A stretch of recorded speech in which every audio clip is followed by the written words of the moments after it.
Muchas gracias. Igualmente le concedo entonces el uso de la palabra apoderado de la parte demandada, doctor Eli René, para que en un término máximo de 20 minutos sustente lo que el despacho debe resolver en este asunto. Son las 2:19 minutos. Puede empezar, doctor. Muchas gracias, señor juez.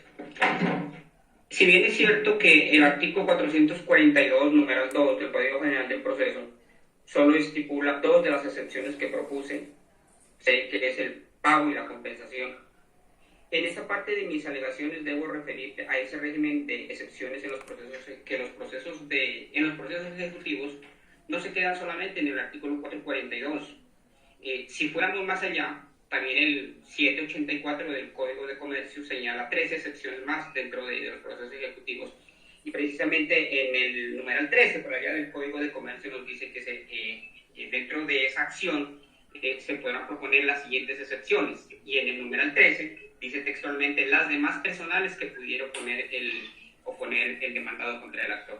Es decir, que no solamente son las únicas, las del numeral 2 del 442, por allá en el 205 hay otro, que es la tacha. Pero entonces aquí es donde yo quiero referirme, señor juez, y es que las excepciones que propuse y que la señora apoderada las está encajando únicamente dentro del numeral 2 del 442, y es que las mismas traen aparejadas la mala fe que permea el cobro dentro de un proceso ejecutivo de una manera desbordada.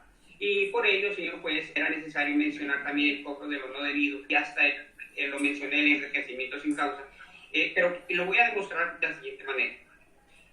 Usted sabe, y la señora demandante, la señora Natalia, ha reconocido aquí que ella es nutricionista, especialista en alta gerencia, y tiene actualmente se desempeña como gerente de servicios, que venga un salario de 6 millones de pesos, mientras mi poder dante 2 millones y medio cuando hace turnos en la noche. Entonces, cuando nosotros propusimos las excepciones de mérito, esto es el 13 de septiembre, cuando presentamos el memorial, lo hicimos inicialmente, como lo bien le expresé ahí, no teníamos acceso al acervo probatorio, no teníamos el link, queríamos verificar esas 19 evidencias que la demandante estaba mencionando en su demanda ejecutiva, con las que soportaría sus datos efectuados por la demandante. En la demanda se citó también que se anexaba copia del acta de conciliación de la Comisaría de Familia de Belén, lo cual tampoco fue verdad. Ella a duras penas mandó un pantallazo y que en el proceso está en la pieza digital 27 del expediente. Así las cosas, señor juez, nuestra intención de enervar las pretensiones se hizo con la muy escasa información que se aportó en ese momento en el correo que llegó el 30 de agosto de 2022 por la apoderada de demandante, como puede ver en la pieza digital número 25, donde aparece ese pantallazo de correo, pero no se adjuntaron los anexos. Esa observación la hice también respetuosamente cuando presentamos el escrito. Luego, el 10 de abril del 2023, hicimos otra solicitud y eso se la hice a la contraparte para que tengamos acceso al proceso. Y le dije, en el sentido de que la contraparte, cumpliendo el artículo 3 de la ley 2213 y el Código General del Proceso, numeral 14, nos dé traslado de todos los memoriales que ella ingresa al proceso. No obstante, hasta la fecha ella no lo ha cumplido. Y como su despacho bien lo advierte, por allá en un acto de sustanciación del 23 de febrero de 2023, y que en el expediente está en la pieza número 35. Pero pese a todo esto, la contraparte sigue sin cumplir esa disposición legal y sigue ingresando memoriales. Nosotros no teníamos acceso hasta cuando nos llegaron pues, el link, y con el link al expediente ya podíamos nosotros mirar. Por esa razón, su señoría, y pese a que este apoderado llegó de forma tardía a los procesos acá de mi poder dante, se evidencia un indicio claro de esta actitud de la parte demandante. No está por demás citar que en la pieza 28, su señoría podrá observar una propuesta para materializar ese trabajo partitivo allá en otro proceso, que yo sé que es muy diferente, y por eso tampoco desconozco el carácter autónomo de lo que puede ser el título ejecutivo acá. Sin embargo, es porque eso se desprende de allá también. En el proceso liquidatorio de sociedad conyugal, que está en este proceso, y un avalúo en la pieza digital 29, y si se lo pasé fue porque la apoderada me dijo que se lo pase en una conversación previa, de que le pase cómo nosotros proponemos materializar esa partición. Se lo pasé, pero como lo manifesté ya nunca me volví a contestar. Si bien es cierto que solo sean admisibles dentro de concretamente lo que está mencionando el apoderado, pago, compensación, pero ello presupone unas cifras ceñidas al título ejecutivo y no con base en el mismo realizar un cobro de lo no debido. Y no más por mencionar, señor juez, en el primer ítem de la demanda ejecutiva, en síntesis está, por ejemplo, menciona en el año 2020 un reajuste de 48.000 pesos por 12 meses. Ella lo multiplica, le da 576.000 pesos. En el numeral B, en el 2021, propone un reajuste de 77.680, lo multiplica por 12. Eso le está dando 932.160. En el numeral C está, nosotros sumamos el subtotal de los 2 años y da 1.508.160. Y está cobrando unos intereses por mora, según la demanda, de por 171.742. Así las cosas, ahí daría, y nosotros hacemos esa suma, sumando pues esos valores, da 1.679.902. Pero la demandante, si vemos en el texto de la demanda, no está cobrando 1.679.902, está cobrando 2.569.182. La diferencia aquí es de 889 pesos, con 889.280.4, que es parte de lo que lo aducimos como cobro de lo no debido. Ahora, sin gracia de discusión, sumáramos las cifras como cobro de lo no debido: 889.280 más 766.537, que da 1.655.817, y ella en el proceso lo totaliza como 14.219.676. O sea que si habría un saldo disoluto, solamente con este numeral, a esos 14.219.676 que ella presentó total, le restamos este valor y nos daría ya desde ahí 12.563.858. Es decir, es que la liquidación, como ella la propuso, además porque está repetida, porque los intereses los cobra en una parte y al totalizar vuelve y lo suma. Por eso es que propusimos, su señoría, la excepción de pago. Y es que la apoderada de la parte ejecutante, al pronunciarse sobre las excepciones de mérito, aludió a las características del título ejecutivo, y en este caso, obviamente, la sentencia de su despacho del 14 de noviembre de 2019, en lo cual estamos de acuerdo, y tampoco desconocemos la parte aquí, que la parte aquí son subrepresentadas por la señora Natalia Sánchez López. Pero en lo que sí discrepamos totalmente es en la afirmación que ella está haciendo, en el sentido de que nosotros queremos hacer un cruce de cuentas de lo que se acordó en el trabajo partitivo. Eso no es así, ni tampoco con los alimentos que se reclaman. No se trata de hacer ese cruce de cuentas, su señoría. En ningún momento tratamos de hacer como lo trata de manifestar y como lo manifestó, como lo mencionaba. Si miramos bien la sentencia o el título ejecutivo, que es del 14 de noviembre del año 2019, y el trabajo de partición en otro proceso que también cursa en su despacho con el radicado 2020-00096, fue aprobado el 19 de abril de 2022. Es decir, que a partir de la primera fecha, o sea, el 14 de noviembre de 2019, y desde siempre, la señora Natalia ha sido quien ha tenido uso, goce de los bienes sociales. Y dentro del uso tenemos la explotación económica del inmueble, porque como lo tenemos claro, algunos testigos mencionaron, no lo comprobaron, el apartamento que está siendo habitado también en una habitación con un hermano de ella, donde pues residen las hijas de la pareja matrimonial, el hermano, y bajo el beneplácito de la demandante, cuando propusimos las excepciones, pues también lo dijimos que está viviendo un hermano de ella por parte de padre, donde además, pues, según se tiene entendido, este señor hermano también llevaba a su novio en algunas ocasiones, de nombre del señor Carlos, como se ha manifestado pues en algunas indagaciones que se hizo, pero bueno, digamos que esto, si no quedó probado, obviemos esa parte. Ahora bien, el actual compañero sentimental de la demandante, de nombre Giovanni, con quien es su pareja por allá desde marzo de 2017, que fue cuando mi gobernante salió de la casa, pues desde esa fecha, desde ahí, siendo un bien social donde la demandante llevó a esta pareja al momento de presentar, y al momento de presentar las excepciones, él se quedaba a dormir ahí en ese apartamento entre 3 y 4 noches a la semana. Sabemos que actualmente él vive allá, él reside allá. Es decir, señor juez, de todo el inmueble social cuya liquidación aún no se ha materializado a la fecha de presentación de las excepciones, se estaban lucrando además dos personas que ningún derecho tenían sobre sí, sobre el cual el inmueble que a mi mandante se le reconoce una expensa alguna por su parte en la liquidación en la sociedad conyugal nunca se hizo. Estas dos personas, Ricardo, hermano de la demandante, que antes, aunque vivía en la misma unidad, Arcoíris, allá en el sector de Rodeo Alto, acá en Medellín, y pagaba 600.000 de arriendo, luego se pasó a la habitación de una de las niñas de Salomé.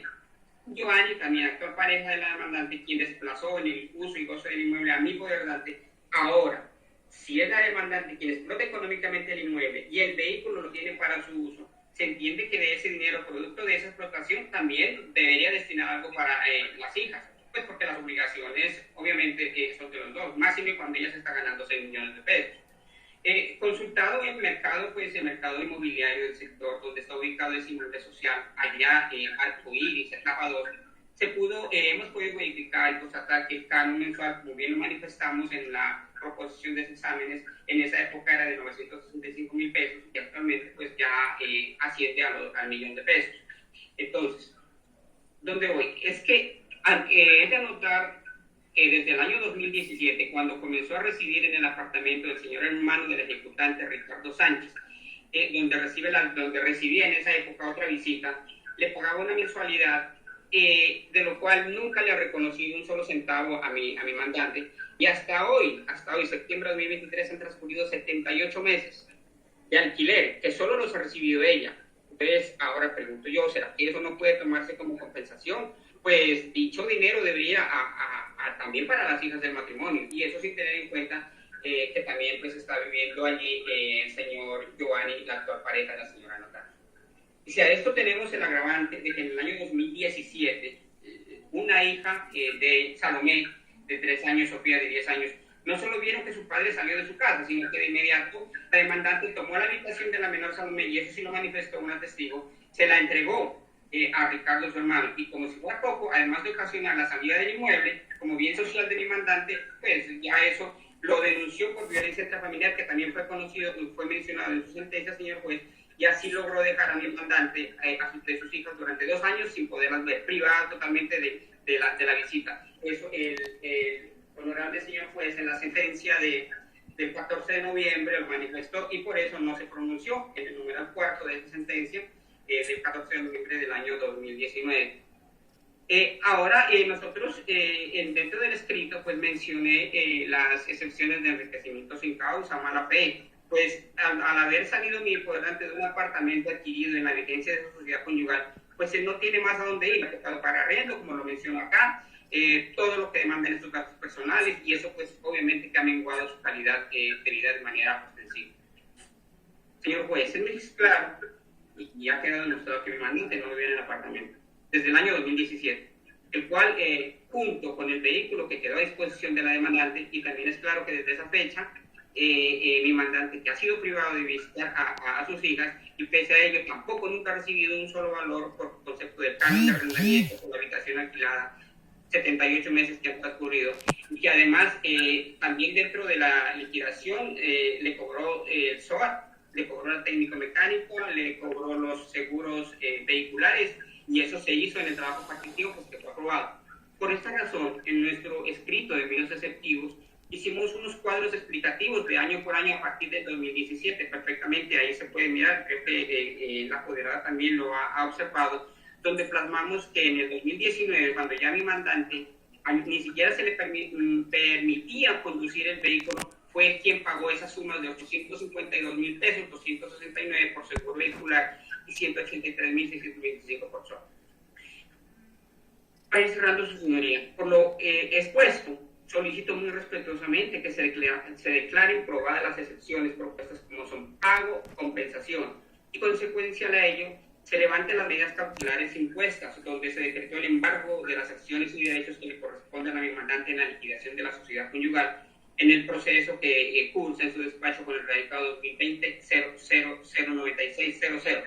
Pues todo se dirimirá en ese proceso que también cursa en su despacho. Asimismo, solicito que con el debido respeto de su oficia a Migración Colombia a Data Crédito, a la CIFIN, a la Central de Información Financiera, porque es que todos esos al registro de deudores morosos. ¿Por qué? Porque es que de todas maneras eso lo está perjudicando ostensiblemente. Petición subsidiaria, señor juez.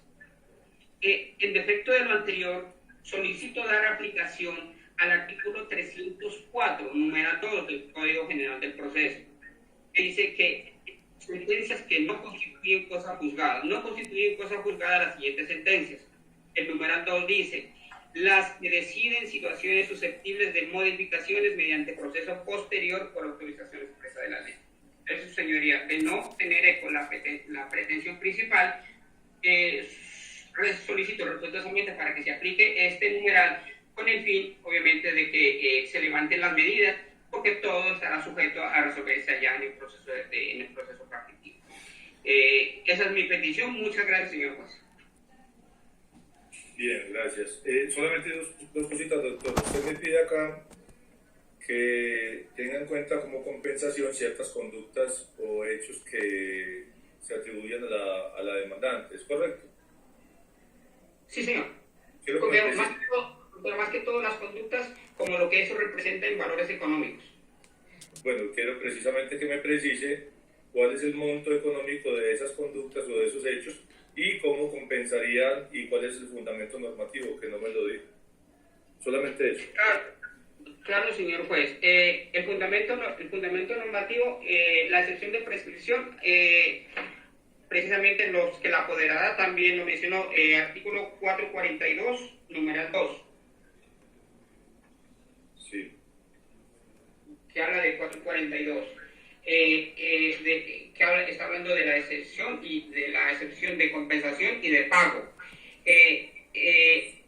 Para el monto tendríamos que entonces multiplicar 600.000 pesos de alquiler por 78 meses. Sí. ¿Queda? Ya le digo, señor.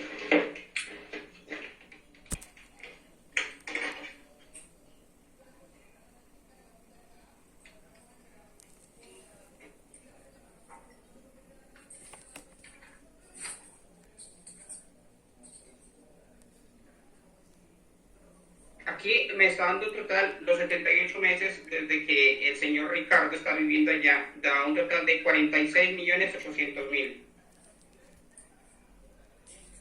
Ajá. ¿Y el fundamento normativo de esa es compensación? Sí, la compensación estaría fundamentada en el numeral 2 del artículo 442 del Código General del Proceso.